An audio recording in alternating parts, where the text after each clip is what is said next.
أعوذ بالله من الشيطان الرجيم بسم الله الرحمن الرحيم. Kecil atau sama dengan 10, maka nilai X adalah 5, 4, 3, 2, 1 dan selanjutnya. Ini dipasang di sini.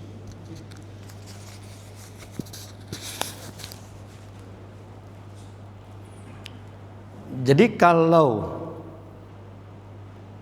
sebentar, X itu adalah, inilah faktor yang mempengaruhi umur seseorang, ya. Jadi X inilah yang mempengaruhi umur seseorang. Kalau dia X-nya itu 5, kan tadi 5 disebutkan. Kalau 5 berarti dia sesuai dengan takdir yang Allah sudah putuskan ketika manusia, ya, bukan ketika, malah sebelum manusia diciptakan itu sudah ditentukan takdirnya. Berapa umurnya dia? Iya. Atau mungkin pada saat malaikat mencatat manusia berumur 120 hari, gitu kan, ada hadis ya? Yaitu dia dicatatkan berapa umurnya, hidup di dunia, lama hidup di dunia, kemudian rizkinya, ketiga apa? Hadis yang itu, penciptaan manusia dari mulai nutfah, terus pada saat 120 hari maka dicatatkan buatnya 4 kalimat, kan gitu ya? Pertama ditiupkan ruh, kemudian dicatatkan baginya yaitu 4 kalimat. Pertama adalah batas umur atau ajal, yang kedua adalah rizkinya, berapa banyak dia mengkonsumsi, menikmati rizki Allah. Yang ketiga adalah amal kesehariannya, dan yang keempat adalah yaitu nasibnya, apakah calon penghuni surga atau menjadi penghuni neraka, gitu kan ya? Ya kan? Ingat nggak hadisnya? Jadi pada saat manusia berumur 120 hari, bahwa dicatatkan baginya, ya, setelah ditiupkan ruh, yaitu 4 kalimat. Yang pertama adalah ajal, batas umur. Yang kedua rizki, berapa banyak dia akan konsumsi dan nikmati, dari mulai rumah, kendaraan, ya, makanan, uang dan lain sebagainya. Kemudian yang ketiga kegiatan atau aktivitas sehari-harinya. Dan yang keempat adalah yaitu nasibnya, apakah menjadi penghuni surga atau menjadi penghuni neraka. Nah, kita kembali kepada rumus tadi.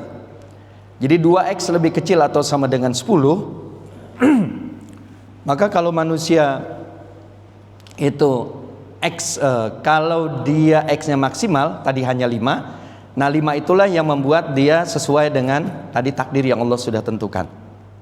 Nah, kalau dia kurang X-nya tadi 4, 3, 2, nah, sampai ke bawah terus, ya, kalau dia kurang maka dia akan lebih cepat justru meninggalnya, gitu. Jadi tetap umur manusia itu sampai maksimal sebagaimana ketentuan Allah tadi, apabila X-nya 5 tadi ya. Tapi bisa jadi dia kurang daripada itu, dan itulah yang banyak mempengaruhi seseorang, ya. Itulah yang banyak mempengaruhi seseorang. Nah, inilah yang insya Allah X inilah yang kita akan bahas, ya. X inilah yang kita akan bahas. Ikhwan fillah rahimakumullah. Pertama saya ingin membacakan ayat dari surah An-Nisa ayat 79. Surah An-Nisa ayat 79. Saya baca. A'udzu billahi minasyaitonir rajim. Bismillahirrahmanirrahim. An-Nisa 79. An-Nisa surah 4 ayat 79.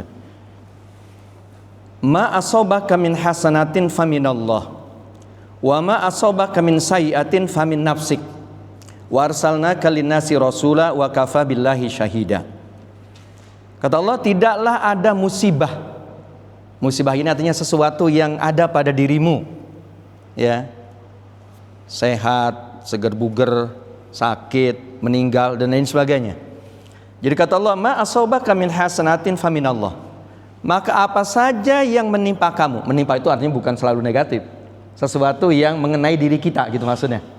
Ma asabaka min hasanatin faminallah, jadi apa saja yang terdapat pada dirimu atau menimpa dirimu yang baik-baik, faminallah, maka itu datangnya dari Allah.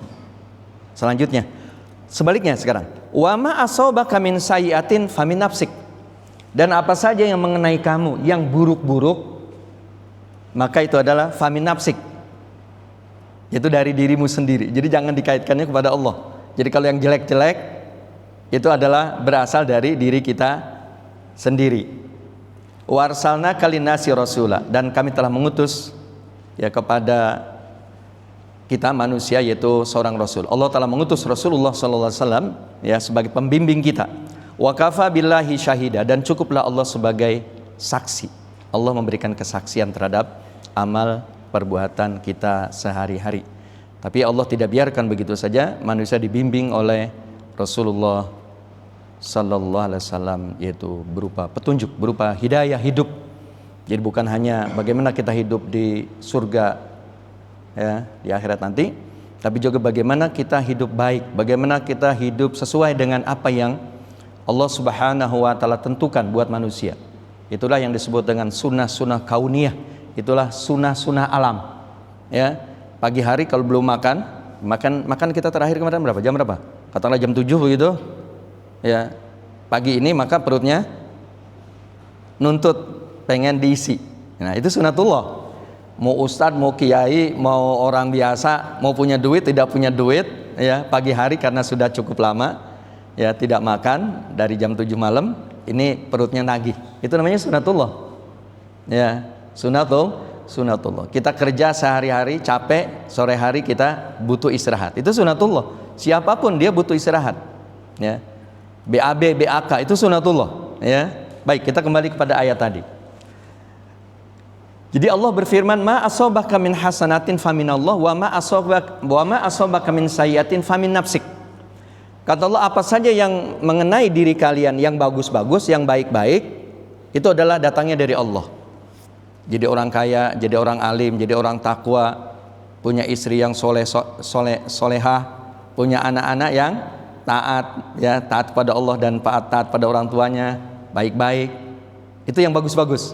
Ya. Hidup, ya saya tidak sebut sehat terus ya, penyakit kadang-kala juga ada walaupun nggak banyak.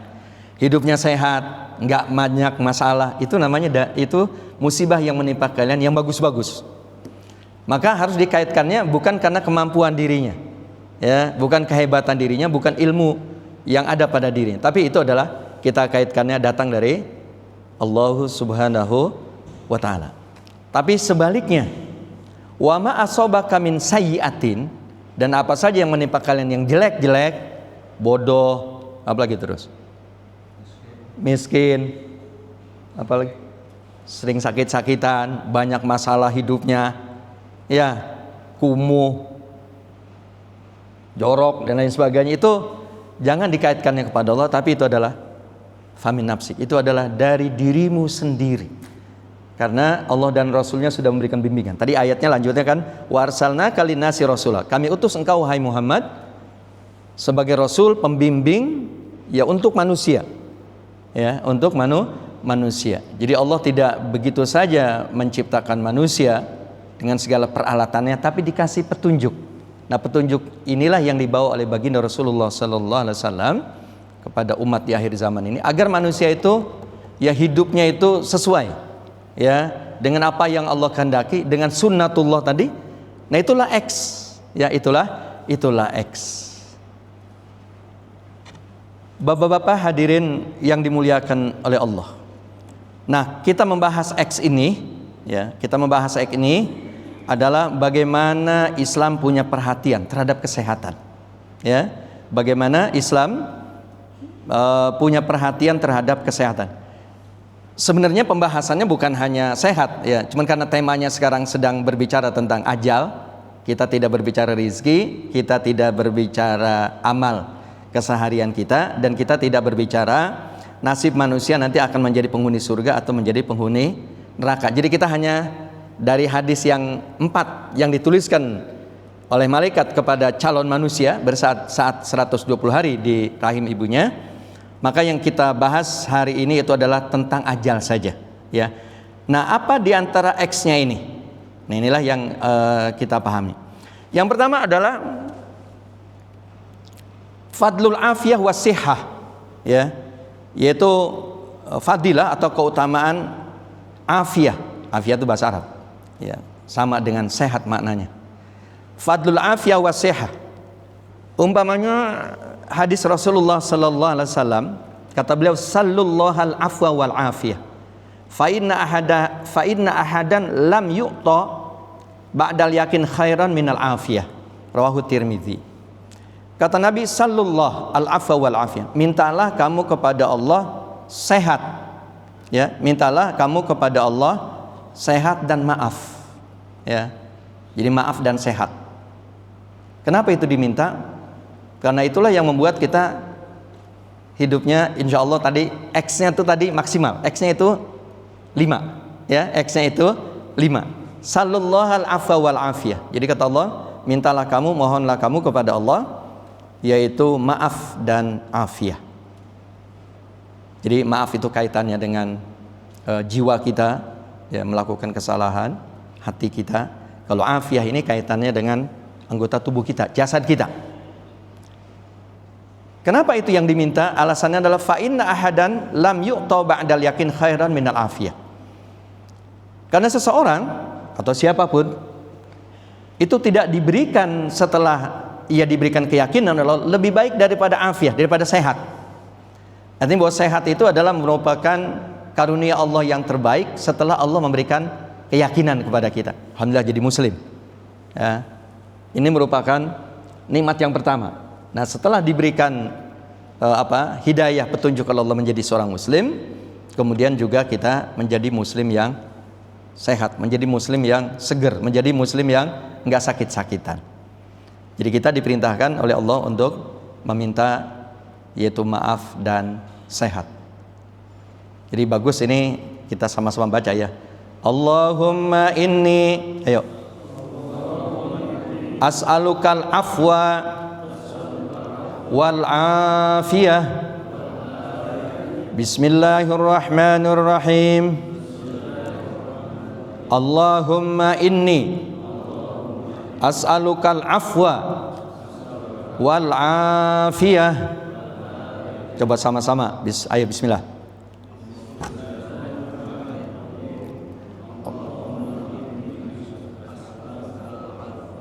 Wal afiyah, sekali lagi. Allahumma inni as'alukal afwa wal afiyah. Ya. Jadi artinya, ya Allah, aku memohon, aku meminta kepadamu yaitu afwa, maaf segala kesalahan, wal afiyah, dan badan yang afiyah, badan yang sehat. Jadi setelah Allah memberikan hidayah, petunjuk Islam kepada kita, lalu Allah memberikan kesehatan, itu adalah merupakan pemberian yang terbesar. Ya, pemberian terbesar ya.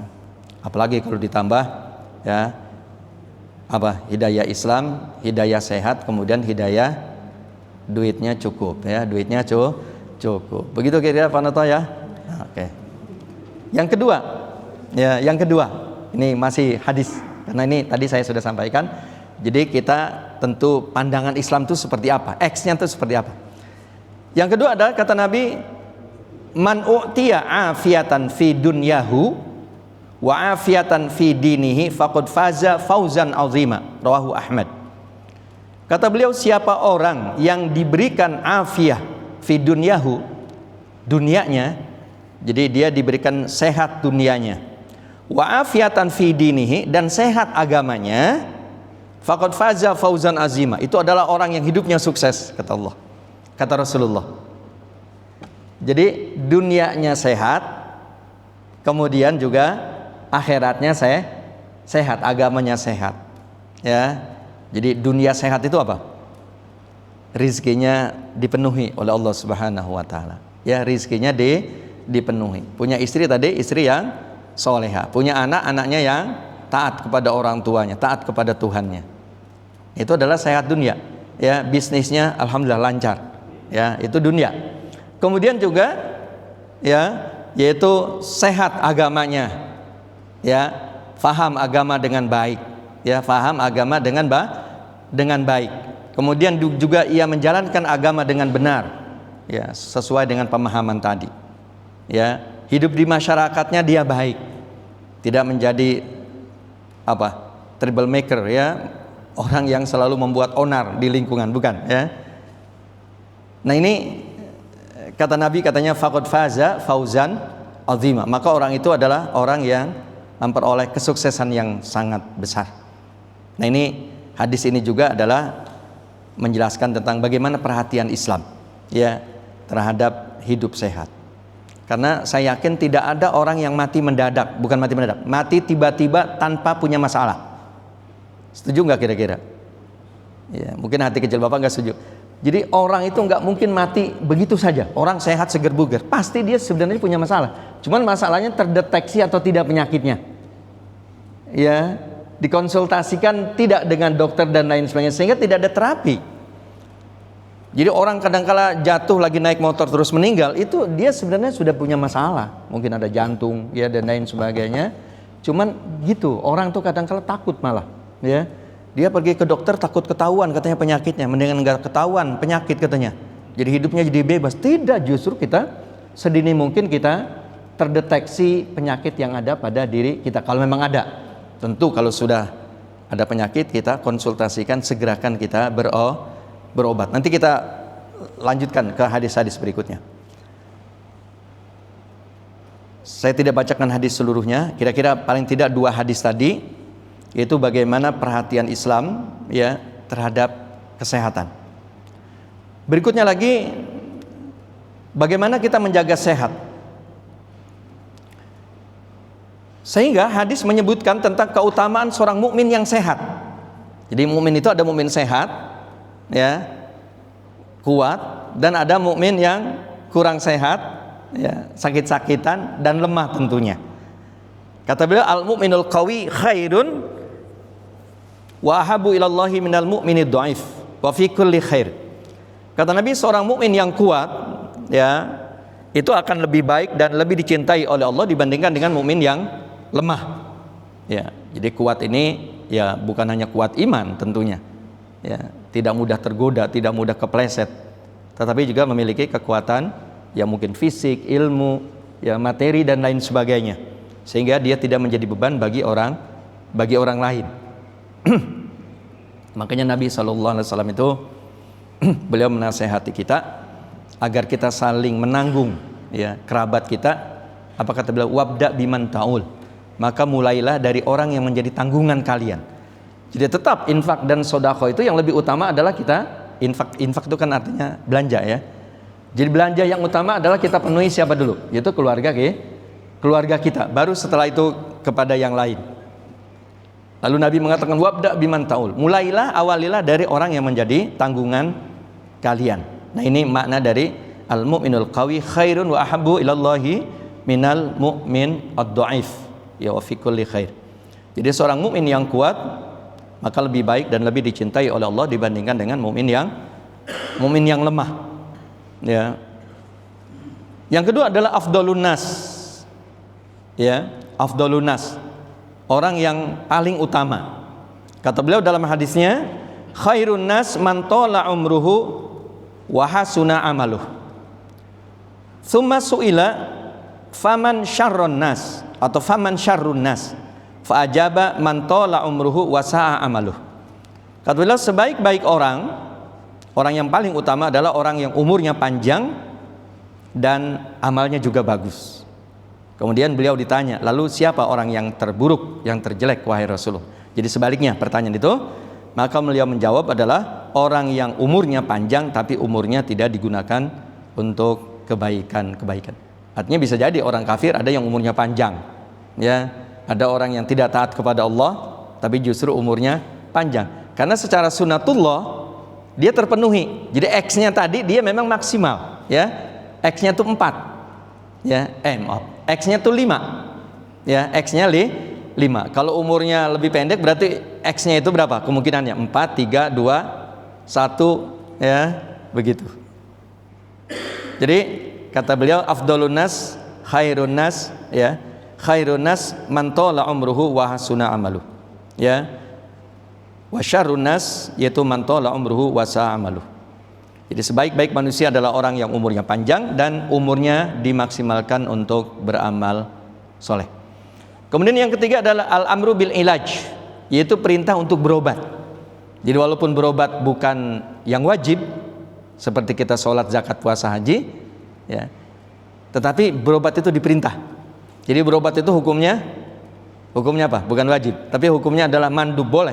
Boleh kita sakit tidak berobat. Boleh nggak kita sakit tidak berobat? Boleh ya. Jadi tidak berdosa. Ya, beda dengan tidak sholat subuh. Ya. Nah, yang ketiga adalah al-amru bil ilaj, yaitu perintah untuk berobat. Nabi sallallahu alaihi wasallam mengatakan tadawaw ibadallah, wahai hamba-hamba Allah, berobatlah kalian. Jadi perintah di sini bukan menunjukkan wajib, ya, bukan menunjukkan wajib. Jadi perintah ini adalah mandub sifatnya, sama dengan makan. Boleh nggak kita tidak makan? Kalau memang kuat badannya mungkin, atau makan cukup satu kali mungkin satu hari, ya boleh. Ya, berobat dengan makan itu hukumnya sama. Jadi mubah saja. Kata beliau tadawaw ibadallah, berobatlah wahai hamba-hamba Allah. Fa innallaha lam yadha' da'an illa wudi'a lahu dawa. Kata beliau, berobatlah wahai hamba-hamba Allah, karena sungguhnya Allah tidak pernah menurunkan penyakit kecuali ada penawarnya, kecuali ada obatnya. Dalam hadis yang lain, jadi apabila obat itu matching dengan penyakitnya, maka insya Allah orang itu menjadi sembuh, ya, menjadi sembuh. Nah, ini perintah ya terhadap kita, yaitu agar kita berobat ya terhadap penyakit yang ada pada diri kita. Yang keempat adalah hifdzun nazafah, ya, yaitu perintah untuk menjaga kebersihan, baik kebersihan diri, ya, kebersihan rumah, kebersihan lingkungan. Hifdzun nazafah, ya, hifdzun nazafah, yaitu menjaga kebersihan, ya, menjaga kebersihan. Jadi kita perhatikan bapak-bapak, saudara-saudara, silahkan baca buku Ihya Ulumuddin, ya, Imam Al-Ghazali, ya, ketika beliau berbicara tentang ibadah. Jadi ternyata ibadah itu hanya simbol saja sebenarnya, walaupun bukan berarti kita meremehkan ibadah. Simbol kita wudhu dari mulai apa? Tangan kita, ya kan? Setelah itu apa? Ngambil air untuk berkumur-kumur, kemudian lagi apa? Memasukkan masukkan air ke hidung dan lain sebagainya. Itu simbol. Tapi sesungguhnya adalah bagaimana kebersihan jiwa kita. Jadi sholat tidak akan sah kecuali dia harus berwudu tadi, suci. Tetapi juga bukan hanya suci anggota badan, tapi juga suci hati. Jadi sebenarnya seorang muslim dari mulai berwudu saja mestinya dia sehat, ya. Karena wudu itu hanya filosofinya saja. Hikmahnya di balik itu adalah bukan hanya kebersihan fisik kita, tapi juga kebersihan ruhiyah kita. Begitu seorang muslim. Kata beliau dalam hadis yang sangat pendek, at-tuhuru syatrul iman. At-tuhuru syatrul iman. Jadi bahwa kesucian itu adalah merupakan bagian dari iman. Alhamdulillah, ya, beberapa tahun yang lalu kita COVID, ya, terpapar COVID, ya, karena kita sebagai muslim, ya, alhamdulillah tidak sedahsyat orang India yang, mohon maaf, ya, kotor dan lain sebagainya, ya, karena kita dalam sehari semalam itu dari wudhu saja sudah berapa kali? Sudah 5 kali, ya. Maka itulah yang mendukung kita menjadi hidup sehat. Kemudian selanjutnya adalah yang kelima, an-nahyu anil akli wal israf, ya, bil israf. An-nahyu anil akli bil israf, yaitu larangan, yaitu makan dengan melampaui batas, berlebih-lebihan. Nah, ya. Jadi untuk bab ini orang Indonesia jauh lebih bagus daripada orang Saudi. Coba orang Saudi kalau dilihat di YouTube itu, ya, kalau acara makan-makan, ya, itu luar biasa, ya, makanannya itu akeh banget, ya, akeh banget. Orang Indonesia enggak, ya. Jadi kalau kita maksimal kambing guling, ya. Kalau di sana unta guling, ya. Jadi unta itu dimakannya oleh hanya beberapa orang saja. Makanya orang Saudi itu menjadi ukuran, ya. Jadi makan daging itu jadi ukuran. Itu pernah di zaman Rasulullah berperang, lalu beliau tidak mengetahui kekuatan musuh, personil, ya, tentara musuh berapa banyak. Kemudian Rasulullah bertanya kepada orang kampung, ya, orang yang orang yang masyarakat kampung yang dilewati oleh tentara musuh itu. Ya, orang-orang kafir itu. Rasulullah bertanyanya begini. Karena dia ditanya tidak menjawab, tidak tahu berapa banyak personilnya, ya bukan urusannya ya kan. Lalu Nabi bertanya, itu kalau pagi hari ya, dan sore hari atau dalam satu harinya itu menyembelih kambingnya berapa ekor? Jadi karena satu ekor kambing kalau kita kan nggak jelas dimakan oleh berapa orang. Tapi kalau orang ya pada zaman dahulu Rasulullah sampai sekarang mungkin orang Saudi itu ukuran. Jadi kalau satu kambing itu katakanlah 10 orang begitu. Atau mungkin 5 orang dia makan, orang Saudi makan.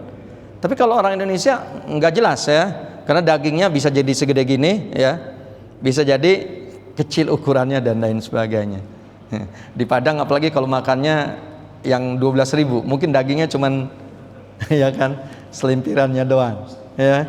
Jadi ukuran ya, jadi ukuran. Nah jadi makanya saya bilang untuk ukuran makan orang Saudi nggak bagus, tapi kalau orang Indonesia lebih bagus daripada orang Saudi. Nah ini ya Allah Subhanahu wa taala sudah mengarahkan kepada kita ya, kulu washrabu wala tusrifu innallaha la yuhibbul musrifin, kata Allah ya. Jadi jangan lupa wahai hamba-hamba Allah, ketika pergi ke masjid disuruh apa dulu? Disuruh makan ya, disuruh berpakaian yang baik ya, disuruh berpakaian yang baik, tentu mungkin sikat gigi kalau nggak mandi ya. Apalagi ini terutama yang rokok, nggak di sini. Kalau di sini saya lihat alhamdulillah jamaahnya udah nggak ada yang rokok, berhenti ya. Di masjid-masjid sana kita jadi kadang-kala bawa apa nih, bawa sepker ya, sampai begitu kadang-kala tuh hidung saya ya, karena bersebelahannya dengan jamaah yang ya mungkin dia perokok, mungkin nggak nyikat dan lain sebagainya, atau nyikatnya biasa-biasa, terganggu kita ya, sangat terganggu. Dalam sebuah hadis yaitu berkenaan dengan malaikat. Nah ini keyakinan kita pada malaikat. Jadi malaikat itu sama, dia pun sholat bersama kita. Karena hadis tentang sholat Jumat itu, malaikat adanya di pintu. Jadi mencatat, oh si fulan datangnya 30 menit sebelum khotib naik ke mimbar. Si fulan datangnya 20 menit sebelum khotib naik ke mimbar. Nah kalau khotibnya, imamnya sudah naik ke atas mimbar, maka malaikat pun duduk ngapain? Mendengarkan khutbah yang disampaikan oleh khatib. Jadi kalau malaikat sudah duduk bersama ya mendengarkan khutbah, maka orang yang datang belakangan dicatat enggak? Kemungkinannya tidak dicatat. Dan juga kata Nabi bahwa malaikat itu adalah berdiri bersama kamu dan dia tersakiti seperti halnya kalian juga tersakiti. Artinya kalau kawan sebelah kita merasa tersakiti dengan adanya kita, mungkin karena mungkin tadi nggak mandi ya dan lain sebagainya, nah itu malaikat juga sama. Jadi malaikat mungkin nggak mau nyatet orang yang mungkin mohon maaf ya kurang bersih dan lain sebagainya. Nah makanya inilah ya Islam mengarahkan kepada kita hidup yang bersih ini. Nah mengenai makan yang tidak berlebih-lebihan, beliau mengatakan ya dalam sebuah hadisnya, ma mala'a adamiyun ya wi'aan syarron min batni bihasbi ibni adam akalat yukimna sulbahu fa in kana la mahalah fa thulusun li tu'amihi wa thulusun li syarabihi wa thulusun li nafsihi li nafasihi. Kata beliau bahwa tidak ada tempat yang terburuk ya, tidak ada wadah yang jelek, kata Nabi, melebihi wadah seorang manusia yang mengisi perutnya terlalu kenyang. Ngisi air di ember, ngisi air di bak dan lain sebagainya, kalau terlalu penuh nggak bagus. Lebih buruk lagi seseorang yang makannya berlebihan, terlalu penuh. Kata Nabi, kalau memang kamu mau tidak mau harus ngisi perut kamu, kata beliau, maka sepertiga untuk makannya, sepertiga untuk minumnya, dan sepertiganya adalah untuk bernafas. Begitulah ya. Nanti tinggal tanya sama dokter, sama Pak Arif itu, kira-kira kalau makan terlalu banyak efeknya apa. Jadi bisa jadi mungkin lambung kita mengeluarkan cairan yang harus lebih banyak. Nah kalau terus menerus semacam itu, bisa jadi inilah yang membuat lambungnya iritasi ya, dan selanjutnya ya, sakit mah dan lain. Jadi bisa jadi begitu. Cuman karena saya nggak ahli di bidang kesehatan kedokteran, saya hanya menyampaikan bagaimana Islam menyuruh kita agar kita hidup sehat. Di antaranya tadi adalah jangan makan berlebihan. Yang keenam adalah al-firar anil adwa, yaitu lari dari penyakit yang menular. Jadi disuruh lari kita. Maksudnya begini. Jadi kalau hadis yang lain itu menyebutkan kalau di satu wilayah, satu daerah, di sana sudah kejangkitan penyakit, apa disebutnya KLB ya? Dalam bahasa kitanya disebut dengan KLB, ya. Maka orang dalam tidak boleh keluar karena dia menjadi faktor membawa penyakit, menularkan penyakit kepada orang lain. Dan sebaliknya kalau orang ada di luar, maka dia tidak boleh memasuki daerah atau wilayah yang sedang KLB. Jadi kalau bahasa kedokterannya itu apa? Disebut dengan lockdown ya. Disebut dengan lockdown. Jadi orang dalam yang sedang terjangkit penyakit menular tidak boleh keluar karena menjadi faktor dia yang akan menyebarkan penyakit menular itu, atau kalau orang luar tidak boleh ke dalam. Nah, apa yang Allah berikan kepada orang yang sudah ada di dalam lokasi yang sedang menular penyakit itu? Maka kalau dia ditakdirkan sampai wafat dia di situ, maka dia dicatat sebagai orang yang mati syahid. Begitu kan hadisnya? Seperti kemarin beberapa tahun yang lalu ya terjadi KLB apa COVID-19, kita tidak boleh pergi ya ke luar negeri katakan. Begitu orang luar negeri yang sehat-sehat katakanlah tidak boleh ke Indonesia. Nah, kalau kita memang ditakdirkan pada saat itu ternyata wafat gara-gara COVID-19, maka insya Allah dicatat sebagai orang yang mati syahid. Ada ustadz kita ya, Ustadz Salman. Oh, bukan di sini tinggalnya ya, Ustadz Salman di sana. Iya, Ustadz Salman ya. Beliau sahabatnya Ustadz Miftah ya. Beliau meninggal terpapar COVID ya. Maka dicatat oleh Allah sebagai orang yang mati syahid. Nah, jadi lari dari penyakit menular, Rasulullah mengatakan begini, firra minal majdzum, firaraka minal asad, sampai begitu. Rawahul Bukhari. Kata beliau, lari dari penyakit menular itu, kata Nabi, seperti kamu lari karena takut singa. Itu hanya sebuah analogi saja ya. Lari karena kita takut dari singa. Larinya tuh seperti itu.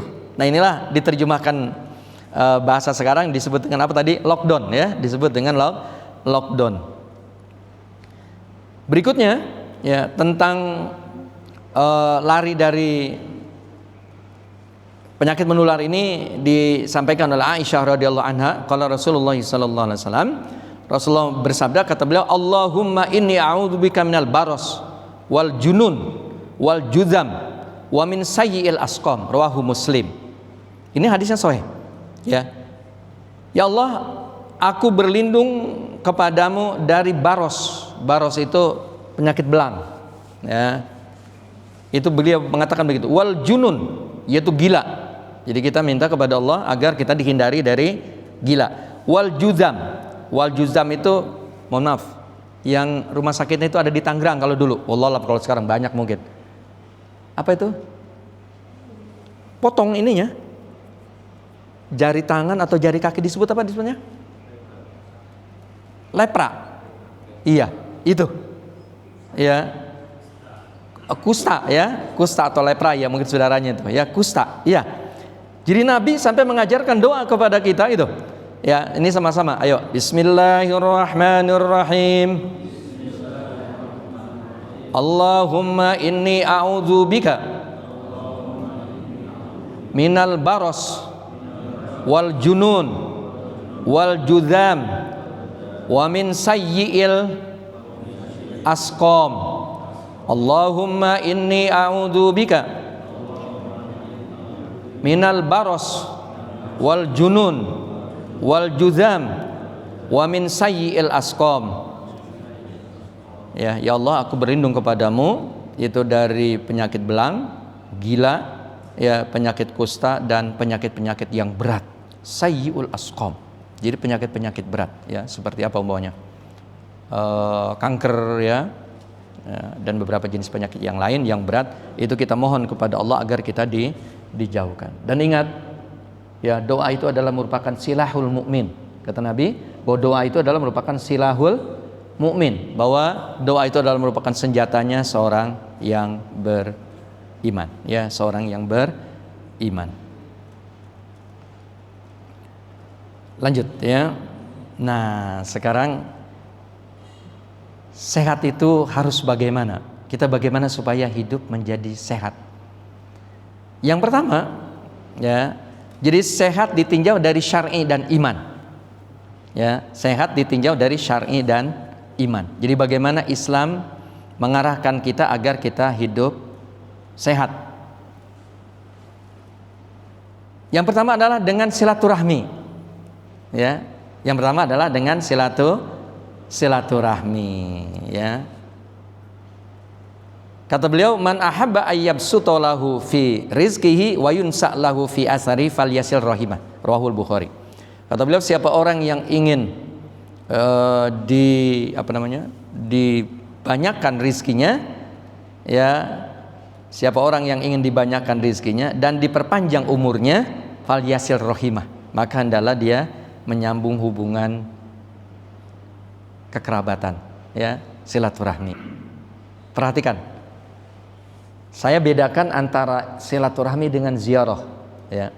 Jadi kalau silaturahmi kita menjumpai atau tegur sapa atau memberikan hadiah kepada orang yang punya kaitan nasab dengan kita. Berarti kalau silaturahmi itu kepada orang tua, kepada mertua, kepada ponakan, kepada Pak D, Pak Leh, Bu D, Bu Leh, itu silaturahmi namanya. Tapi kalau datang ke rumah guru, ke rumah kawan SD, kawan SMP dulu, ya, kepada murid, mungkin kalau kita jadi seorang guru, itu namanya ziarah. Jadi ziarah itu adalah bukan hanya kepada orang yang sudah dikubur, ya. Jadi kepada orang yang hidup pun ziarah. Kita berkunjung, memberikan hadiah, ya, bertegur sapa, say hello kepada orang yang tidak ada kaitan dengan nasab.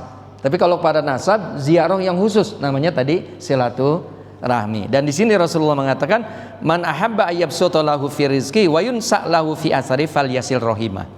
Jadi siapa orang yang ingin dilapangkan rizkinya dan dipanjangkan umurnya, jadi jelas dipanjangkan umurnya, maka hendaklah dia bersilaturahmi. Yang kedua adalah albirru wal ihsan ilal walidain.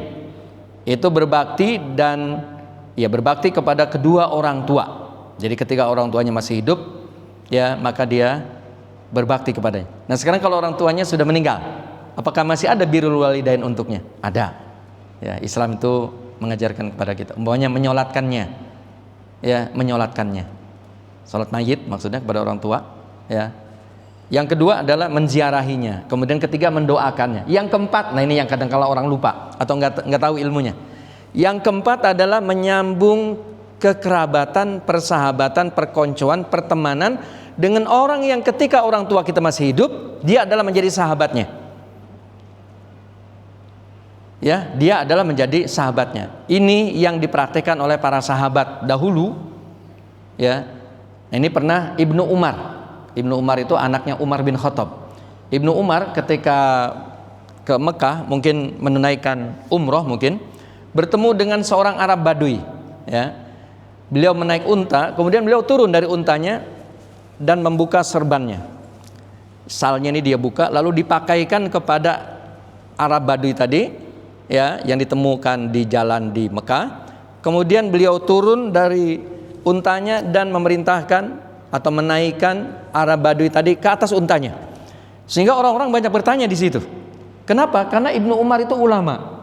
Jadi bagaimana ulama begitu hormat, ya, ikram kepada seorang Arab Badui.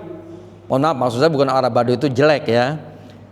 Kan istilah Arab Badui itu sampai sekarang itu, ya, hidup itu orang yang hidupnya bukan di kota, maksudnya begitu. Kalau kalian lihat di YouTube sekarang kan Arab-Arab Badui itu dia di kampung tinggalnya, rumahnya juga mungkin dari tanah begitu, ya, tapi dalamnya itu rumahnya bagus, bersih dan lain sebagainya. Dan sehari-hari dia nyangkul, melihara madu, ya, kemudian dia bercocok tanam, nanti dijual hasilnya, dan hidupnya ya bagus, ya, sederhana, tapi dia hidupnya di kampung-kampung itu. Nah, itulah disebut dengan istilah Arab Badui. Apalagi di zaman Nabi. Kalau di zaman modern saja orang Arab masih ada yang tinggal di perkampungan begitu, di pegunungan, ya, jauh dari perkotaan. Apalagi di zaman Rasul. Nah, ini kembali kepada Arab Badui tadi. Jadi orang-orang bertanya, siapa itu wahai Ibnu Umar? Ya, siapa itu? Dia bilang, itu adalah dulu kawan dari ayahku, katanya. Jadi kawan dari Umar bin Khattab, ya. Sehingga beliau ketika bertemu dengan Arab Badui tadi, beliau turun dari untanya, beliau pakaikan serbannya kepada laki-laki Badui tadi. Lalu apa kata beliau? Saya mengingat hadis Rasulullah, yaitu bahwa salah satu usaha birrul walidain adalah di antaranya apa? Ketika orang tua kita sudah tidak ada, yaitu menyambung kekerabatan, persaudaraan, pertemanan dengan orang yang ketika orang tua kita hidup itu adalah menjadi teman, kawan, kenalan dan sahabatnya. Malah kalau kita lihat hadis Rasulullah, coba perhatikan. Itu Rasulullah malah berbuat baik juga kepada istrinya ketika istrinya sudah wafat. Nah, ini yang mungkin orang jarang ikuti ini. Luar biasa, ya. Jadi begitu keluarga Khadijah datang ke rumah Rasulullah, Rasulullah sangat ikramud duyuf, sangat hormati itu. Kalau Rasulullah menyembelih menyembelih kambing, perintahkan kepada keluarganya untuk memberikan hadiah dagingnya itu kepada siapa? Kepada teman-teman dan keluarga Khadijah. Inilah yang membuat siapa? Aisyah, istri Nabi, cemburu. Kata beliau, di antara istri Rasul yang paling aku cemburu adalah Khadijah. Padahal aku tidak pernah bertemu dengannya. Karena umurnya jomplang, ya. Karena aku tidak pernah bertemu dengan, padahal aku tidak pernah bertemu dengan Khadijah, tapi wanita perempuan yang paling aku cemburu. Nah, inilah yang Rasulullah mengatakan, karena dialah wanita, satu-satunya wanita yang memberikan anak darinya. Dan ketika orang memboikot aku, justru dialah, yaitu orang yang memberikan kasih sayang. Ketika orang tidak mau menolongku, justru dialah perempuan yang menolongku. Jadi bagaimana tidak, ya, aku selalu berbakti, berbuat baik kepada istriku walaupun dia sudah meninggal. Jadi Rasulullah itu sampai kepada kawan-kawan dari istrinya pun beliau sampai begitu, ya. Maka tentu birrul walidain lebih utama, ya, lebih utama. Baik. Yang ketiga adalah doa, ya. Yang ketiga adalah doa. Kenapa? Ya, doa dan sedekah. Doa dan sedekah ini yaitu bahwa as-shadaqatu tadfa'ul bala wad du'a ya yuradul qada wal al-mu'allaq. Jadi bahwa sedekah itu bisa menghindari bala, ya. Jadi sedekah bisa menghindari bala, dan doa itu bisa menolak qada, keputusan Allah, ya. Jadi sekalipun kita katakanlah sudah dicatat katakanlah berbahaya, tapi karena dengan doa yang selalu kita mohonkan, maka dengan doa itu akan menghindari keputusan Allah, qada Allah, ya. Makanya tadi termasuk, ya, badan sehat, umur panjang, ya. Dalam hadis yang lain kata beliau, inna shadaqah la tudfi'u ghadabar rabb wa tadfa'u mitatan su. Kata beliau bahwa sedekah itu bisa memadamkan kemarahan Allah, dan sedekah itu bisa menolak mitatasu, yaitu mati dalam keadaan jelek, ya, mati dalam keadaan jelek. Hadis yang lain beliau mengatakan bakiru bis sedekah fa innal bala la yatakhatta as-sedekah. Bakiru bis sedekah, kata beliau bersegeralah. Bakir itu pagi-pagi, berpagi-pagilah kalian bersedekah, ya. Berpagi-pagi kalian bersedekah, karena sesungguhnya bala itu, ya, ujian itu tidak akan menimpa, ya, tidak akan melewati, yaitu dengan adanya sedekah. Jadi sedekah itu bisa jadi benteng, bisa jadi tameng, ya, kita dari mara bahaya. Ibnu Qayyim al-Jauziyah mengatakan yarawna anna sadaqah ta'thir ajib fi daf'i anwa'il bala hatta law kanat min syakhsi ghairu muslim. Ya, para ulama memandang bahwa sedekah itu berpengaruh ajib, berpengaruh yang sangat luar biasa dalam rangka menolak segala macam bala. Hatta law kanat min syakhsi ghairu muslim, ya, hingga dilakukan oleh orang non muslim. Itu begitu. Apalagi dilakukan oleh seorang muslim, ya. Mohon maaf yang dulu-dulu, ya. Jadi orang-orang Chinese yang kafir pun kalau kita mintai sedekah untuk anak yatim, ya, untuk kegiatan-kegiatan sosial, itu biasanya mereka mau bantu. Karena kalau kata mereka itu hoki katanya. Gitu, ya. Jadi orang-orang Cina itu mengatakan kalau dia berinfak, bersedekah untuk kebaikan, untuk sosial itu, dia bilang katanya hoki. Ya. Jadi panitia kalau memang itu urusannya adalah urusan sosial, itu boleh mintanya bukan hanya kepada muslim saja, ya. Begitu. Dalam hadis yang lain beliau mengatakan la yuradul qada illa du'a wa la yazidu fil umur illal bir. Jadi tidak menolak, tidak bisa menolak keputusan Allah kecuali dengan doa, dan tidak bisa menambah umur ya kecuali dengan bir, dengan kebaikan-kebaikan. Saya pernah lihat di YouTube itu di zaman Nabi Musa ada keluarga yang hidupnya susah, miskin. Ya, kemudian dia datang kepada Nabi Musa agar didoakan dia jadi orang kaya yang berkecukupan. Kata Nabi Musa, ya saya doakan, cuma nanti kamu jadi orang kayanya nggak lama, cuma 1 tahun. Rupanya memang dia orangnya baik, jadi kekayaannya ya itu untuk sosial. Dia bangun rumah tinggal ya untuk orang-orang yang mungkin tersesat di jalan, ya tidak bisa pulang, disebut dengan fisabilillah. Ya, dia buat rumah untuk itu, untuk orang-orang yang tadi di jalan itu dia tidak bisa pulang. Ya, bukan hanya dikasih ongkos tapi suruh tinggal di situ beberapa hari mungkin. Ya, selalu dia untuk kebaikan-kebaikan sampai akhirnya sudah lewat 1 tahun, ya ternyata dia masih kaya, ya masih kaya. Nah inilah ya. Jadi Rasulullah SAW tadi mengatakan bahwa la yazidu fil umur illal bir. Jadi tidak bertambah umur kecuali dengan kebaikan. Nah, dalam hadis yang lain kata beliau ad-du'a'u yanfa mimma nazala wa mimma lam yanzil. Fa'alaikum ya ibadallah bid-du'a. Rawahul Hakim wa sahahahu al-Albani. Nabi mengatakan bahwa doa itu memberikan manfaat ya terhadap musibah yang belum turun ataupun yang sudah turun. Maka fa'alaikum ya ibadallah bid-du'a. Hendaklah kalian wahai hamba-hamba Allah itu selalu berdoa. Baik, kita lanjutkan. Ya. Yang kedua adalah dari sisi kesehatan dan kedokteran. Tadi kan dari sisi syar'i itu, silaturahmi, birrul walidain, ya. Nah, sekarang dari sisi kedokteran. Dari sisi kedokteran diantaranya adalah at-taghziyatus salimah, yaitu memakan makanan yang gizinya seimbang dan sehat. Nah, ini yang mendukung umur kita, ya, hidup panjang, diantaranya adalah at-taghziyatus salimah, yaitu memakan dengan gizi yang seimbang dan sehat. Ya, nah ini yang kelihatannya butuh pemahaman yang baik kita. Ya sekarang alhamdulillah ilmu ya, termasuk pengalaman saya, diabetes saya tahun yang lalu itu, bukan tahun yang lalu, belum 1 tahun, bulan Mei, ya setelah Idul Fitri, saya itu sudah nyerah dengan diabetes saya. Ya. Diabetes saya sudah nyerah. Saya sudah wasiat dengan keluarga saya, mantu saya ya bahwa saya akan kembali kepada Allah. Saya bilang begitu. Saya tulis wasiatnya ada 9 wasiat. Sampai sekarang masih tercatat karena wasiatnya saya sebar melalui WA keluarga saya. Ya. Tapi rupanya ada anak saya yang masih penasaran. Belum siap kelihatannya saya meninggal. Akhirnya saya diajak ke Prodia, pemeriksaan darah ya, Prodia itu. Ternyata memang tinggi ya. Diabetes saya itu HbA1c-nya. Jadi kalau orang diabetes itu ada namanya ukuran HbA1c. Jadi tidak cukup dengan glycemic meter yang kita bisa beli di apotek 300.000. Itu juga iya, boleh membantu kita.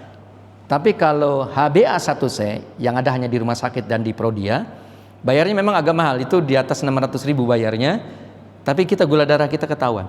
Nah orang, ini pengetahuan ya, jadi orang sehat itu HbA1c-nya itu harus di bawah 5. Jadi bapak-bapak bagi yang sehat itu HbA-nya di bawah 5. Kalau orang sudah di atas 5 itu namanya pradiabetes. Kalau orang sudah 6 HbA1c-nya diabetes beneran. Ya, diabetes. Nah, saya itu sudah 15. Bayangkan ya. Jadi kalau saya itu sudah linglung begitu, sudah nggak bisa fokus jalan pun dan lain sebagainya, dan memang sudah nyerah, saya sudah tidur terus ya. Cuma tadi yang saya bilang anak saya. Nah dari situ saya mulai belajar tentang kesehatan ya, saya belajar tentang kesehatan. Jadi bagaimana gula darah saya supaya terkendali. Alhamdulillah. Dan gula darah saya itu 400 ya, sudah begitu. Tadi ukurannya glycemic meter itu namanya itu tadi. Ya, tadi 400, 200 begitu. Nah, ini kalau di Prodia itu tadi HbA1c-nya. Apa bedanya? Kalau yang pakai glycemic meter itu gula sesaat. Gula sesaat itu artinya orang kalau dia makannya terkendali agak turunan dikit tuh. Walaupun dia diabetes mungkin 300. Dengan dia olahraga gitu. Karbonya dia lebih sedikit, maka dia agak rendah. Walaupun nggak rendah banget. Paling tidak 300 lah, nggak 400, nggak 500. Iya. Nah, kalau HbA1c-nya itu ngukurnya itu 3 bulan sekali atau 6 bulan sekali. Memang diantaranya mahal dan juga alatnya juga memang kita tidak punya. Ya, itu dia rata-rata 6 bulan. Gula darah rata-rata 6 bulan. Jadi bukan setiap makan. Jadi rata-rata 6 bulan. Jadi ngukurnya cukup 6 bulan saja. Ya, yaitu namanya HbA1c. Ya, jadi orang boleh kalau Bapak sudah haus terus hidupnya, nah itu boleh diukur gula darahnya. Ya, boleh diukur gula darahnya. Baik. Jadi makanan yang bergizi, seimbang dan sehat. Nah, apa makanan yang bergizi, seimbang dan sehat? Di antaranya adalah karbo, ya, kemudian protein dan lemaknya seimbang. Dan ditambah dengan fiber, ya, dengan fiber. Fiber itu bukannya genteng, itu serat, artinya makanan berserat. Apa itu makanan berserat? Yaitu sayur mayur dan buah-buahan. Jadi sayur mayur dan buah-buahan. Nasi dengan singkong itu lebih baik singkong daripada nasi. Ya, daripada nasi. Karena kalau nasi itu dia indeks glikemiknya dia di atas 60. Ya. Nasi merah mungkin di bawah itu. Jadi kalau nasi putih 60 dia 55. Ya, 55. Singkong itu hanya 40-an. Ada namanya nasi shirataki. Nasinya mahal, bisa 150.000 per kilo, ya.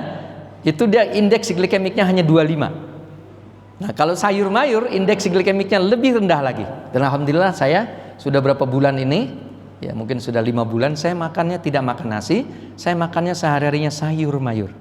Ya, sama apanya itu proteinnya telur, ya, proteinnya telur. Jadi ternyata makanan sehat itu bukannya makanan yang mahal, jadi makanan yang bisa kita tanam sendiri. Saya alhamdulillah kebun di tempat saya, di pekarangan saya ada. Jadi saya sayur mayurnya itu tidak beli, cukup di kebun saya. Jadi bapak-bapak yang mungkin butuh sayur mayur bisa datang ke saya. Mungkin beberapa jenis sayur mayur itu bisa diminta sama saya. Ya, silakan. Jadi ternyata sehat itu bukannya mahal, jadi sehat itu murah. Ya, sehat itu murah. Kemudian yang kedua adalah an-nasyat al-badani. Ya, yaitu berolahraga. Nah, bagus tadi alhamdulillah saya dapat info tadi dari Ustaz Miftah. Ada pernapasan katanya malam Selasa sama malam Sabtu. Insyaallah saya bilang nanti saya lihat dulu prakteknya gampang nggak. Kalau gampang insyaallah saya ikut. Ya. Jadi an-nasyat al-badani yaitu ar-riyadhah al-mu'tadilah wal masyu al-yaumi taqwiyul qalbi wal mana'ah. Jadi bahwa gerak badan, ya, olahraga yang seimbang dan jalan, ya, berjalan kaki itu adalah memperkuat jantung dan meningkatkan imunitas tubuh kita. Jadi olahraga yang apa tadi? Olahraga itu, ya, gerak badan itu yang seimbang itu ada dengan berjalan kaki, diantaranya juga memperkuat jantung dan imunitas kita. Ya. Yang ketiga adalah an-naumul kafi, yaitu tidur yang cukup. Ya, tidur yang cukup. Jadi makanya begadang itu sesuatu yang merusak badan kita. Bapak silahkan lihat yaitu YouTube-nya Profesor Dr. Hans. Profesor Dr. Hans. Beliau menjelaskan, jadi menyebabkan orang sakit itu diantaranya adalah banyak begadang. Ya, banyak begadang, sangat tidak boleh. Jadi maka menjaga kesehatan tadi olahraga, makanan yang gizi yang seimbang termasuk fiber, kemudian tidak begadang, ya. Kemudian lagi adalah tajannubut tadkhin wal kohol, ya, yaitu menjauhkan rokok dan alkohol, ya, yaitu menjauhkan rokok dan alkohol. Ini juga insyaallah dalam rangka menjaga kesehatan kita, ya. Dan inilah menyebabkan memperpendek umur dan terserang oleh penyakit-penyakit kronis, ya, terserang penyakit-penyakit kronis. Kemudian idaratut tawattur, itu mengelola stres. Nah, ya. Jadi memang dunia ini begitu. Sebagaimana Allah mengatakan dalam Al-Qur'an, yaitu laqad khalaqnal insana fi kabad. Laqad khalaqnal insana fi kabad. Kami ciptakan manusia di dunia ini fi kabad, dalam keadaan sulit. Jangankan nggak punya duit aja juga, ya kan? Makan sudah terbatas, ya. Makannya tadi sayur mayur, ya, makanan yang kurang enak sudah, ya. Makanannya kurang enak. Tapi alhamdulillah dengan kebiasaan sehari-hari, ya ternyata sayur mayur juga menjadi nikmat. Jadi mengelola stres, ya. Kemudian kolak, yaitu cemas, ya. Nah ini hal-hal yang membuat kita menjadi sehat, ya, dari sisi kedokteran dan kesehatan. Kemudian wal fahusat, ya, yaitu pemeriksaan rutin. Nah, ya, jadi bagus saya mengusulkan ini Masjid Al-Ghani bukan hanya ya mendirikan lembaga lembaga tahfiz, tapi juga kesehatan, biar nanti jamaahnya itu hidupnya sehat, ya, jamaahnya hidupnya sehat. Jadi paling tidak tuh gula darah diperiksa, kemudian kolesterol, kemudian apa lagi tuh, ya, penyakit-penyakit yang biasa itu, ya, ya. Kemudian ya, at-ta'amul ladzi sanakul, kita memperhatikan makanan yang kita akan makan, ya. Dalam Al-Qur'an Allah berfirman falyanzuril insanu ila ta'ami. Itu surah apa? Abasa, ya. Ayat 24 Allah berfirman, hendaklah masing-masing manusia yaitu memperhatikan apa yang dia makan. Artinya apa? Ya, jadi makanan harus gizi yang seimbang. Orang yang bekerjanya di kebun dengan mengeluarkan banyak tenaga, maka tentu dia makan nasi banyak dan minum air teh manis juga nggak ada masalah. Tetapi kalau profesinya guru, ya, nulis di whiteboard atau sekarang di laptop, ya kan, kerjanya hanya ngomong begitu, ya dia energinya nggak butuh banyak, ya, energinya nggak butuh banyak, maka karbonnya dia tidak boleh ya terlalu banyak. Nah makanya ya paradigma sehat sekarang bukan yang 4 sehat 5 sempurna. Kalau dulu 4 sehat 5 sempurna, orang tua dengan anak-anak sama. Kalau sekarang enggak, beda-beda. Guru beda dengan petani, ya kan, nelayan berbeda dengan katakanlah ojek motor, dan itu berbeda. Makanya sekarang istilahnya itu adalah memakan makanan dengan gizi yang seimbang. Jadi untuk sehat itu begitu. Nah kemudian yang ketiga adalah dari sisi ruhiyah dan maknawi. Apa diantaranya? Ya, diantaranya adalah al-qanaatu waridho, yaitu qanaah dan ridho. Apa itu qanaah? Qanaah itu artinya merasa puas terhadap jatah yang Allah berikan kepada kita. Jadi walaupun rumah kita masih satu, istri satu, kendaraan satu, ya nggak usah protes, kita terima, itulah pemberian Allah. Jadi kata Nabi katanya, yaitu unzur, lihatlah oleh kamu kalau masalah dunia kepada orang yang lebih rendah dari kamu. Tapi kalau urusan agama harus lihat orang yang lebih atas, karena dengan begitu kamu akan menjadi orang yang banyak bersyukur. Jadi ketika kita hanya punya mobil, dan mobil pun hanya apa umpamanya X-Pass begitu katakanlah, jadi harus kita lihatnya orang yang belum punya mobil, ya. Kita hanya punyanya motor, ya kita lihat orang yang punyanya hanya sepeda. Kalau kita punya sepeda, kita lihatnya orang yang berjalan kaki. Orang yang berjalan kaki dengan sehat harus lihatnya orang yang jalan saja sudah pakai apa? Sudah pakai tongkat. Harus selalunya begitu, ya. Nah inilah yang disebut dengan qanaah. Kemudian yang berikutnya adalah kita jangan lupa, yaitu mencari malam Al-Qadar. Agar apa? Kita bisa beribadah kepada Allah. Di dalamnya kita banyak berdoa. Karena malam itu, ya, malam itu rizki, umur dan lain sebagainya dievaluasi. Ya, dievaluasi. Ya, yaitu ayatnya adalah bi'idzni rabbihim min kulli amr. Jadi turun malaikat atas izin Allah, yaitu min kulli amr, yaitu mengelola segala urusan. Jadi segala urusan itu berkenaan dengan apa? Rizki di tahun ini akan diberikannya berapa banyak, ya.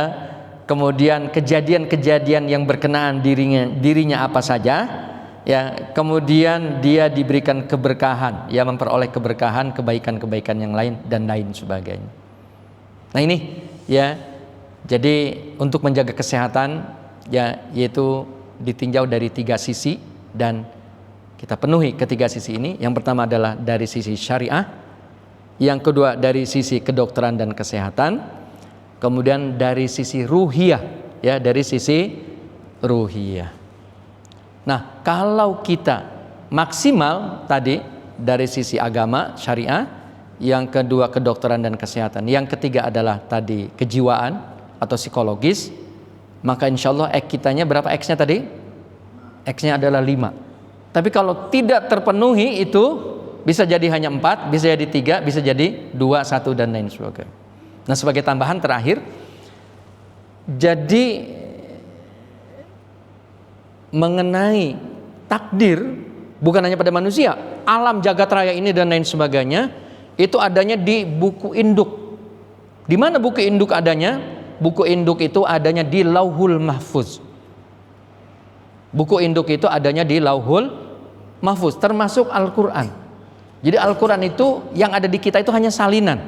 Yang turun kepada Rasulullah itu hanya salinan. Apalagi Quran yang ditulis mah manusia itu mah ya. Itu bukan salinan lagi, namanya mushaf itu apa? Kalau huruf itu kan disebut dengan lambang bunyi ya. Ya kan? A, karena kita setuju A itu begini, ini dikasih gini ya, gini. Maka itulah A. Jadi kalau orang sejak dulu membuat tulisan itu A itu begini, ya boleh aja sebenarnya. Jadi Quran itu alif itu ini, ba itu seperti perahu, ada titiknya 1, ta itu titiknya 2 kayak perahu titiknya. Itu namanya lambang bunyi. Quran yang turun itu bukan itu kepada Rasulullah. Lebih-lebih Quran yang ada di Lauhul Mahfuz. Jadi Lauhul Mahfuz itu adalah buku induk mengenai alam, mengenai manusia, mengenai binatang, mengenai material, emas, perak dan itu adanya di situ. Nah, kemudian tadi ketika manusia berumur 120 hari, dia apa tadi? Dicatat oleh malaikat. Berapa kalimat tadi? 4 kalimat. Itu sifatnya adalah salinan dari buku induk. Nah, kalau buku induk yang tahu hanya Allah dan tidak bisa diganggu gugat. Adapun kalau salinan malaikat tadi dipengaruhi oleh banyak macam tuh. Nah, itulah yang disebut dengan X istilahnya. Itulah yang disebut dengan X. Itu faktor-faktor yang mempengaruhi. Apa saja faktor yang mempengaruhi? Pemahaman orang terhadap hidup itu sendiri. Pemahaman orang terhadap agama, lingkungan, dengan siapa dia bersahabat, kemudian gaya hidup dan lain sebagainya. Itulah yang mempengaruhi X. Itulah yang mempengaruhi X. Makanya saya suka ya mengatakan bahwa sangat penting anak sudah diajarkan hidup sehat sejak kecil, sejak anak-anak masih sekolah. Karena banyak orang yang nggak ngerti hidup sehat itu seperti apa. Contoh, ini contoh saja. Makanan yang ultra proses itu kurang baik. Makanan ultra proses itu kurang baik. Makanan yang baik adalah makanan yang diprosesnya sederhana. Contoh ayam. Jadi sangat bagus kalau ayam itu disembelih kemudian dimasak. Masaknya pun mungkin cukup direbus, kalau dikasih garam, garamnya cukup sedikit. Dibandingkan dengan ayam dijadikan apa sekarang? Sosis terus apa lagi? Karena ayam sudah dijadikan sosis itu adalah ultra proses. Jadi tidak baik. Contoh, makan buah-buahan entah apel entah apa dan lain sebagainya. Sangat bagus itu kalau dia cukup dikupas mungkin. Malah kalau Zaidul Akbar itu enggak dikupas ya. Kecuali makan durian mungkin. Kalau durian tetap harus dikupas dong. Ya kan, tapi kalau apel dan lain sebagainya enggak apa-apa, enggak dikupas itu justru bagus. Tapi kalau dia sudah di jus, ya, dia itu kurang baik. Karena seratnya, fibernya sudah tidak ada mungkin. Jadi enggak bagus. Nah, ini yang mohon maaf, orang kita tuh enggak paham tentang makan sehat dan lain sebagainya itu seperti apa. Jadi sangat bagus sekarang kita belajar lagi. Oke. Jadi nah, kalau catatan Allah di Lauhul Mahfuz tentang takdir dan lain sebagainya itu sifatnya fix, tidak bisa diganggu gugat. Adapun salinan malaikat tadi itu sifatnya tentatif. Ya, dia banyak dipengaruhi ya oleh keadaan dan lain sebagainya. Itulah yang disebut dengan X. Ya. Jadi bahwa ajal, umur, ya, kemudian rizki dan lain sebagainya, rumusnya tadi apa? Umpamanya 2X lebih kecil atau sama dengan 10. Nilai X-nya adalah tadi 5, 4, 3, 2, 1. Ya. Kalau dia terpenuhi ya kauniyahnya ya, yaitu hukum alamnya, maka dia hidupnya sesuai dengan takdir yang dicatat oleh Allah tadi, yaitu di Lauhul Mahfuz. Adapun kalau dia tadi ya begadang, merokok, ya, tidak mampu mengelola stres dan lain sebagainya, nilai X-nya itu dia mungkin entah cuma berapa tuh. Banyak kan tetangga-tetangga kita yang sudah pada meninggal ya, kawan sekolah dulu, ya kan Pak ya, gara-gara diabetes. Tetangga saya banyak yang gara-gara diabetes itu sudah banyak yang meninggal. Bukan berarti saya bangga bahwa saya orang hebat, maksud saya, jadi ternyata ya kita tidak menyerahkan begitu saja, ya, tetapi kita harus paham dulu, kemudian tentu dibutuhkan action. Begitu pula yang lain, rizki juga begitu. Tadi ajal sudah kita bahas, justru ajal doang. Kemudian amal kegiatan sehari-hari kita. Kemudian juga pilihan, mau masuk ke surga atau masuk ke dalam neraka. Itu juga adalah pilihan. Ya terserah kepada kitanya. Kita mau milih yang mana? Ya kita mau milih yang mana. Mungkin itu pengantar kajian kita pada pagi hari ini, yaitu apakah umur itu bisa bertambah. Tadi kalau catatan Allah di Lauhil Mahfuz tidak bertambah, ya, tapi ternyata malaikat tadi berumur 120 hari manusia di dalam rahim ibunya, itu catatannya walaupun menyebut ajal, rizki dan lain sebagainya, itu disebutnya apa tadi? Yaitu dia tentatif, ya, tetapi saya tidak menjelaskan tentang rizki. Ternyata ya dalam Al-Quran dan hadis juga tentang rizki itu ada 10 cara memperoleh rizki. Ada 10 cara kita mendatangkan rizki. Tadi kan katanya rizki sudah dicatat. Iya, jadi dicatatnya oleh malaikat. Sifatnya apa tadi? Tentatif, tidak fix. Nah, yang ditulis oleh Allah itu adalah fix. Ya, begitu. Kenapa? Alasannya saya sudah bertanya, kenapa ya kepala-kepala negara itu umurnya panjang-panjang? Kok rakyatnya pendek-pendek umurnya? Ternyata jawabannya karena pertama, akses kesehatan baginya mudah. Rumah sakit kan nggak perlu seperti kita, ya kan? Gampang. Malah punya dokter pribadi, malah punya ahli gizi. Lah kalau kita siapa yang nasehatin? Udah tahu gula darah tinggi, ya kalau nggak kesadaran kita masing-masing, tidak ada yang nasehatin. Kalau kita nggak belajar di YouTube, kita nggak dapat ilmu tentang bagaimana hidup sehat. Kenapa orang-orang di lembah Hunza, Bapak bisa lihat juga YouTube-nya, umurnya panjang-panjang. Umurnya panjang Pak. Sementara di negeri Konoha, ya umurnya pendek malah cenderung sekarang lebih pendek. Karena sekarang anak diabetes itu bukan hanya orang tua. Kalau dulu yang diabetes orang di atas 50, sekarang anak SMP banyak yang diabetes malah sudah cuci darah. Itu ada masalah. Ternyata benar. Ya, ternyata benar karena diantaranya mereka tidak ngerti makanan yang bergizi yang membuat dia sehat dan lain sebagainya. Begitu mungkin pengantarnya. Ya, mangga silahkan kalau memang ada yang mau bertanya tentang takdir dan lain sebagainya. Insya Allah kita akan buka sesi tanya jawab. Begitu kira-kira. Nato ya. Oke. Sini duduknya sama-sama sama saya. Ayo. Assalamualaikum warahmatullahi wabarakatuh. Waalaikumsalam. Sedikit pertanyaan. Mungkin sebelum pertanyaan saya ada usul ke TKM. Barangkali suatu saat ada kajian mengenai qada dan qadar. Iya. Temanya qada dan qadar. Ya. Nah ini Ustaz, bahwa tadi ada ayat yang di An-Nisa yang mengenai bahwa apa yang baik itu dari Allah, apa yang menimpa diri kita yang buruk adalah karena perbuatan kita sendiri. Kita kadang-kadang kan sering pada saat kita terlambat bantu atau apa, kita selalu apa yang tadi itu lakukan gitu. Kadang-kadang kita begitu ya. Masalah tadi juga bahwa masuk neraka mau masuk surga itu bukan takdir, tapi karena itu pilihan kita, karena perbuatan kita. Jadi artinya Allah itu tidak mentakdirkan kita masuk neraka atau masuk surga karena itu adalah karena perbuatan kita manusia sendiri. Karena kalau Allah takdirkan dia masuk surga atau masuk neraka kan berarti Allah zalim, nggak adil gitu ya. Itu salah satu pertanyaan. Sama orang yang masuk surga itu bukan karena amalnya saja, tapi Rahmat karena Allah. pemberian Allah. Jadi tapi kan tetap Allah memberikan itu karena amal seseorang. Jadi amal seseorangnya sedikit dibalas oleh Allah berkali-kali lipat sehingga pantas untuk masuk surga. Itu pengertian bahwa tidak bisa masuk surga karena hanya amalnya. Tapi ada pertanyaan Ustaz mengenai cobaan atau tes atau misalkan cobaan yang menimpa Nabi Ayub misalkan. Itu kan bukan karena perbuatan dia tapi karena adanya cobaan gitu. Terima kasih Ustaz, belajar pertanyaan saya. Bagus, pertanyaannya sangat bagus. Kita lihat yaitu awal dari surah 29. Jawabannya itu surah 29. Surah 29 itu surah yang surah 29 surah Al-Ankabut. Ya, surah Al-Ankabut. Surah 29 surah Al-Ankabut atau halaman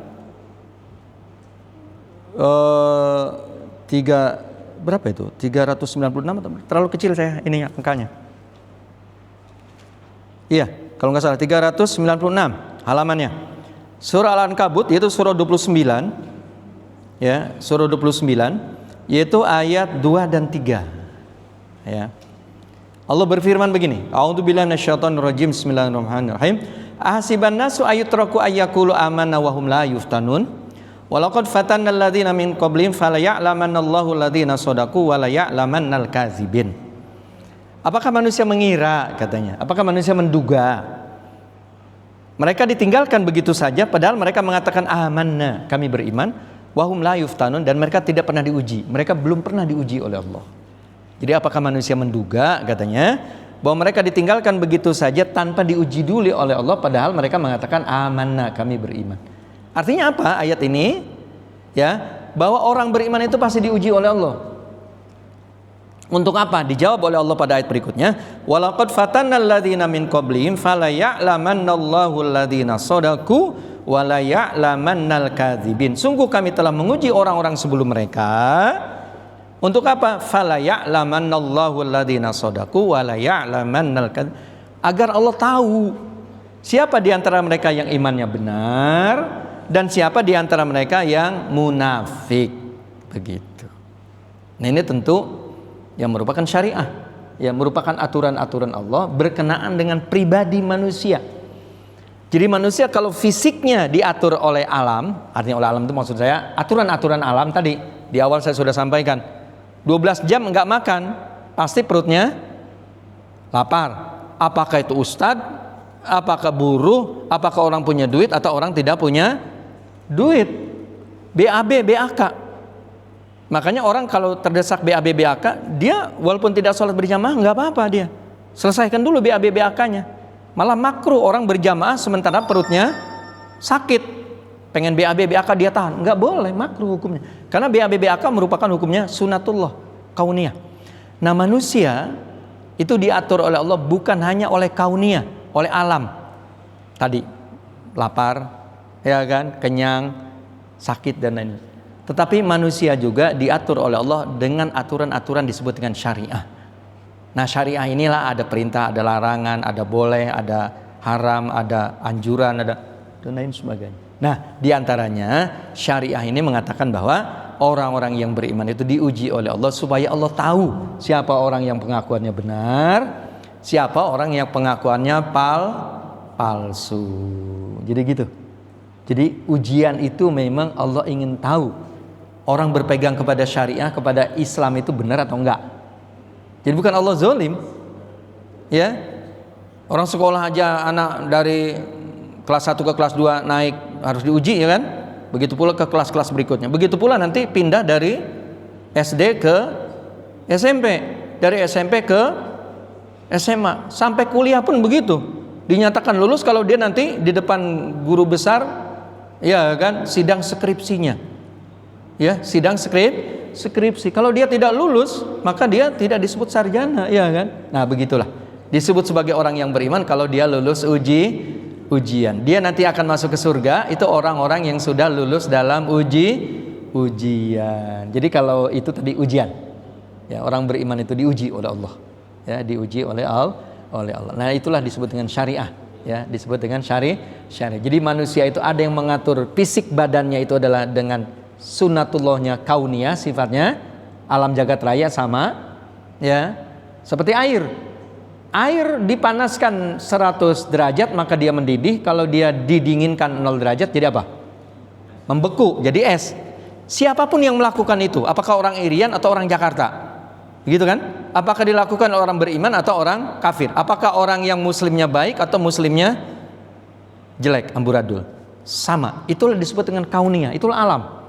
Karena dengan itulah nanti adanya sains dan teknologi, ya, adanya ilmu pengetahuan. Siapapun yang melakukan, maka yang menemukan rumus-rumus fisika siapa? Ternyata orang-orang kafir, karena memang dia yang bergelut di situ, ya, bergelut di situ.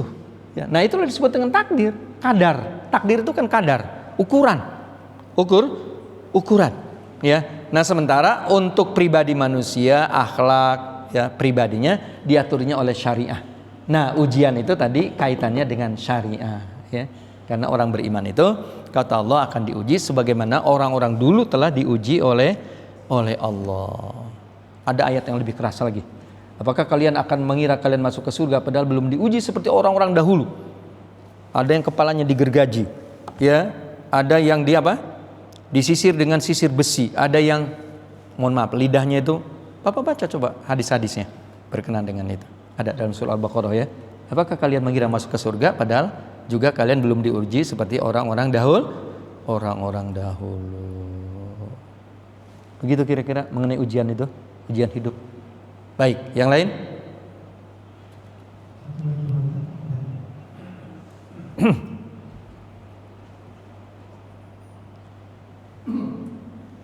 Baik, Pak Ustaz. Waktu juga ya. Tutup dulu Pak Ustaz.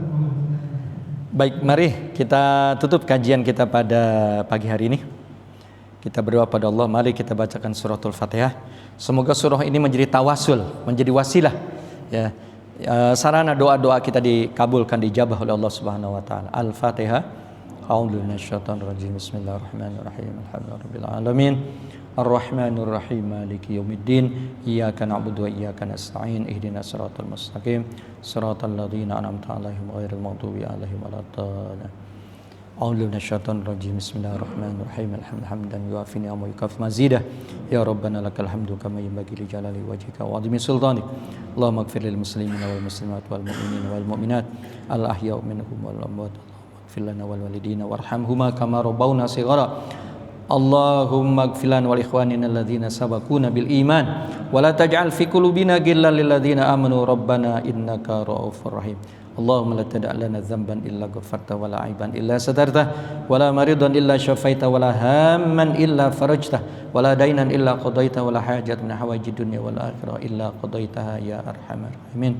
Rabbana atina fid dunya hasanah wa fil akhirati hasanatan wa qina adzaban nar. Subhana rabbika rabbil izzati amma yasifun wa salamun alal mursalin walhamdulillahi rabbil alamin. Sekian, wassalamualaikum warahmatullahi wabarakatuh. Terima kasih Pak Ustaz atas kajian ini. Insyaallah ada waktu lain kita lanjut lagi. Dan juga terima kasih Bapak-bapak yang hadir pada hari ini. Sekali lagi terima kasih. Mari kita akhiri dengan tauhid.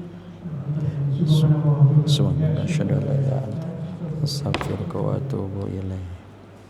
Silakan selamat suruh. Terima kasih. Assalamualaikum warahmatullahi wabarakatuh. Assalamualaikum warahmatullahi wabarakatuh.